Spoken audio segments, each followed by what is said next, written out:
ગીર સોમનાથના સૂત્રાપાડામાં ધારાસભ્ય ભગવાન બારડનું નિવેદન। સમાજના યુવાનોને ભગવાન બારડની આકરા શબ્દોમાં ટકોર। ભૂલ કરી અથવા ભરોસો તોડ્યો તો મારા દરવાજા તમારા માટે બંધ થઈ ગયા સમજજો। વિશ્વાસ તોડ્યો તો મારા દરવાજા તમારા માટે હંમેશા માટે બંધ થઈ જશે તેવી વાત ભગવાન બારડે કરી છે। વિશ્વાસઘાત કરનાર લોકોને હું ક્યારેય નથી સ્વીકારતો તેવી પણ તેમણે વાત કરી। આહિર સમાજના મિત્રો અહીંયા બેઠા હોય એને વિનંતી કરું છું કે રખેને ભૂલ નહીં ખાઈ જતા।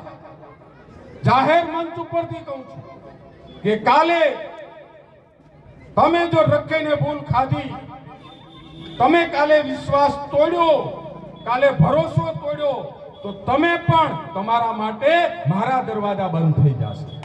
ઓપન જાહેર